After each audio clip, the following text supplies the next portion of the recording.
Welcome to the new world with आई18 thinking. दोस्तों आज हम ये क्वेश्चन डिस्कस करने वाले हैं। दोनों बहुत ही बेहतरीन क्वेश्चन है ना। एक क्वेश्चन ये आईआईटी एडवांस में आया हुआ है 2024 में। इसमें पूछा था कि एल ग्लूकोज से रिएक्शन हो रही है HI से और Cr2O3 से, और फिर P मिल रहा है। उसके बाद रिएक्शन हो रही है Cl2 एक्सेस UV के प्रेजेंस में Q मिल रहा है। तो बताइए Q क्या बनेगा। तो बहुत ही अच्छा क्वेश्चन है ये। क्वेश्चन आपको कई सारी बातें बताएगा। तो आइए स्टार्ट करते हैं क्वेश्चन को सॉल्व करना। आपको सबसे पहले क्या गिवन है, यहाँ पे एल ग्लूकोज गिवन था, है ना। तो सबसे पहले आपको एल ग्लूकोज का स्ट्रक्चर बनाना आना चाहिए। तो एल ग्लूकोज कैसे बनता है मैं आपको बताता हूँ सॉल्व करके। देखिए एनसीईआरटी में गिवन है एल ग्लूकोज का स्ट्रक्चर। आपके पास ऊपर CHO होता है, ठीक है, और यहाँ पे आपके पास आप ऐसे बना लो, यहाँ पे H होता है, यहाँ पे लेफ्ट साइड OH होता है, फिर यहाँ पे आपके पास OH होगा ना, और यहाँ पे क्या होगा, H होगा। फिर आप बना लो। अब जस्ट आप हमेशा लेफ्ट साइड आपके पास जो है OH बना लो दो में, ठीक है। ये तो आपके पास कैसा स्ट्रक्चर हो गया, ये आपके पास होता है एल ग्लूकोज। अच्छा LDL नेमिंग आपको आना चाहिए, ठीक है। ये एल ग्लूकोज का स्ट्रक्चर था, आपको कंफ्यूज करने के लिए गिवन था। अगर डी भी गिवन होता ना, तो अगर आप रिएक्शन HI हीट के साथ कराते तो आपके पास सेम प्रोडक्ट मिलता। देखिए मैं एक चीज़ आपको समझा दूँ। अगर OH, ये वाला OH कौन से साइड वाला, ये CH2OH के साइड वाला OH अगर लेफ्ट साइड है, कहाँ पे साइड है, लेफ्ट साइड, तो इसको बोलते हैं L।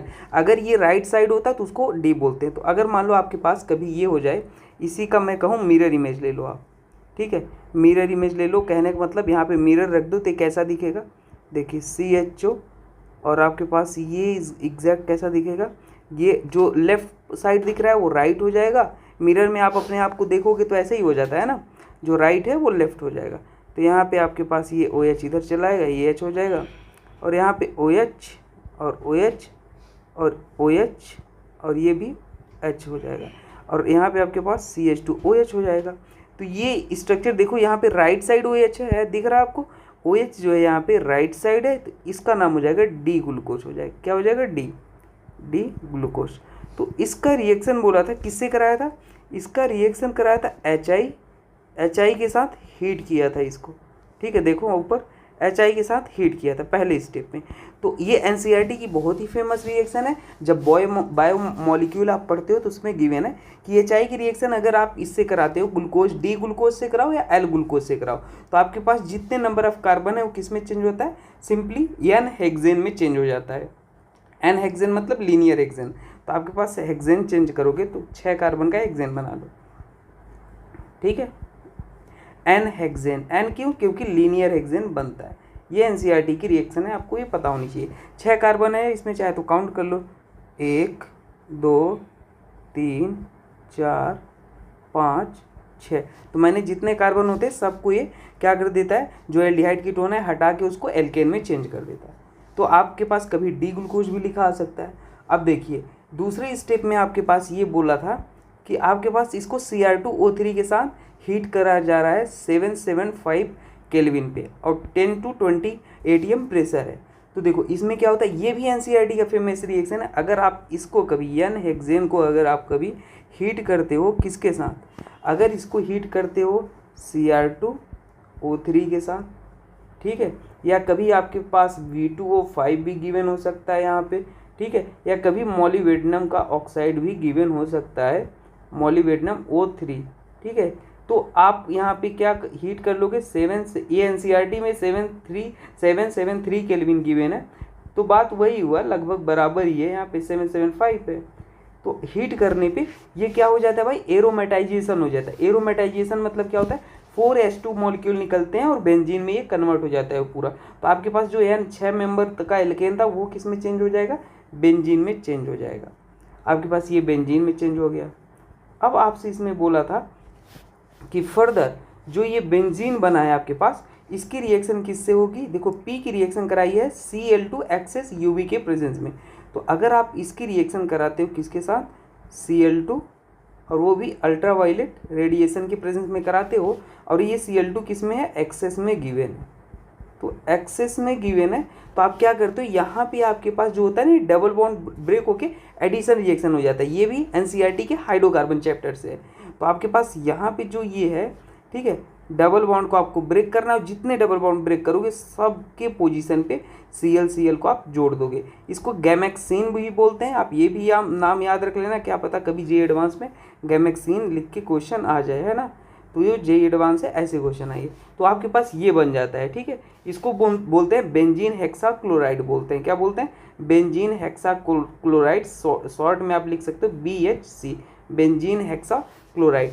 इससे आगे भी चीज़ें अगर मैं आपको बताना चाहूँ तो कुछ और चीज़ें बता देना चाहता हूँ। मान लो आपके पास कभी अगर बेंजीन है, ठीक है, अगर बेंजीन की रिएक्शन अगर एक स्टेप आगे, वैसे आंसर तो आपका आ गया, आंसर तो आपका कौन सा है, ये डी वाला है ना, लेकिन आपको मैं कुछ और चीज़ें बता देना चाहता हूँ। मान लो अगर आपके पास कभी यहाँ पे एनहाइड्रस AlCl3 आ जाए बेंजीन के साथ, क्या आ जाए, एनहाइड्रस AlCl3 आ जाए, और वो भी आपके पास ये क्या बोले,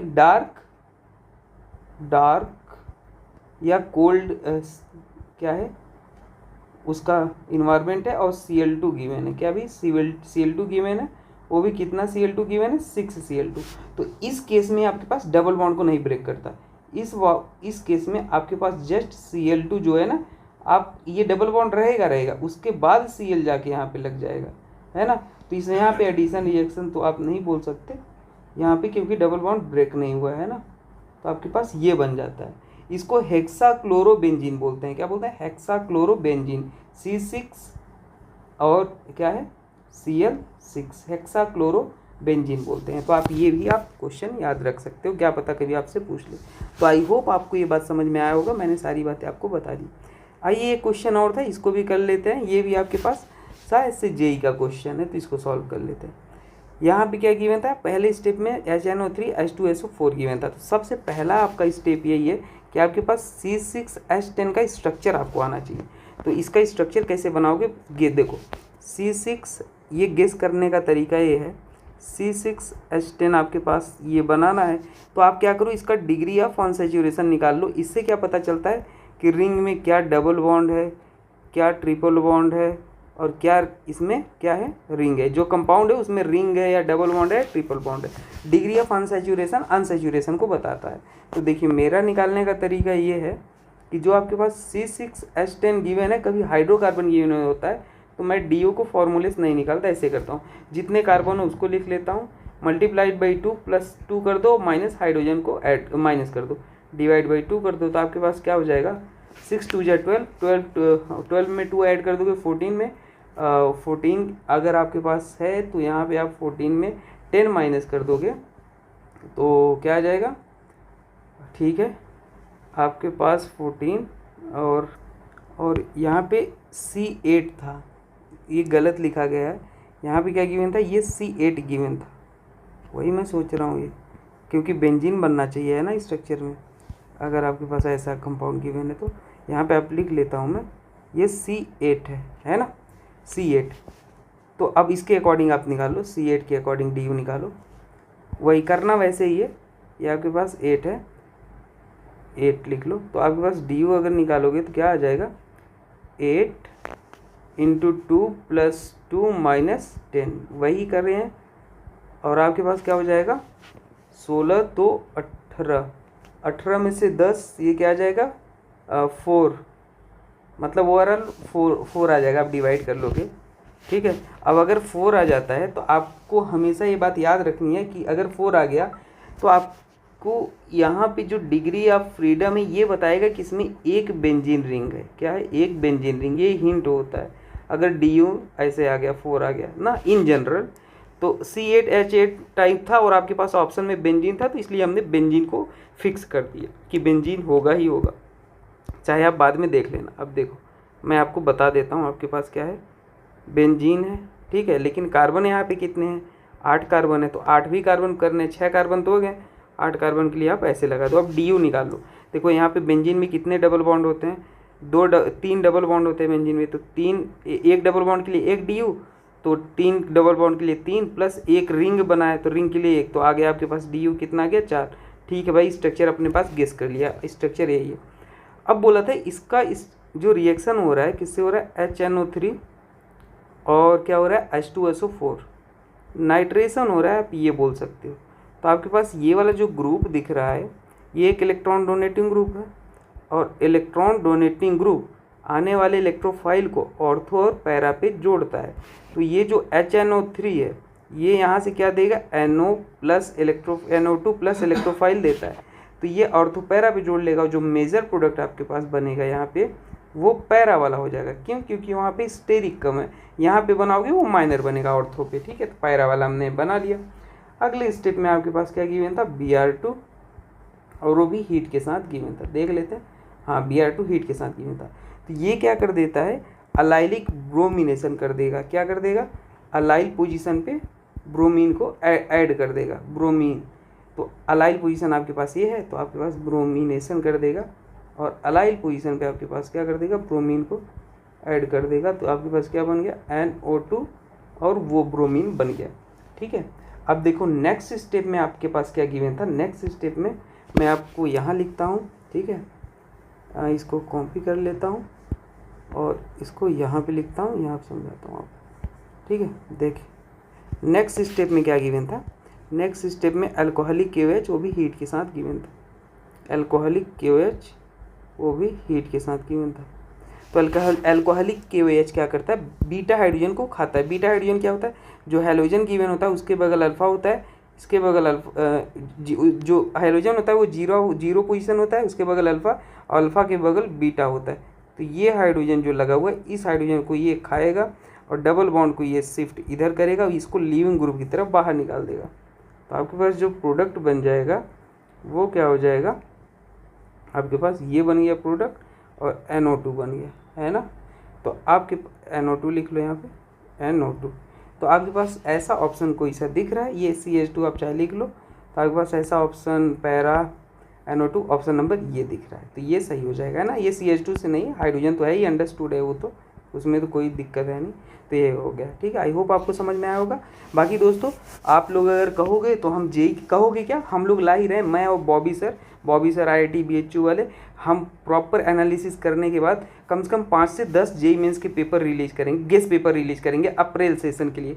तो आप लोग रेडी रहना, वो गेस्ट पेपर प्रॉपर एनालिसिस के बाद होगा और आप उसे सॉल्व करते हो तो डेफिनेटली हेल्पफुल होगा। ठीक है, आपका JEE की क्वेश्चन पक्का सॉल्व हो जाएंगे और अच्छे नंबर आप ला सकोगे। तो आई होप समझ में आया। बाकी मिलते हैं नेक्स्ट वीडियो में दोस्तों। Okay, thank you.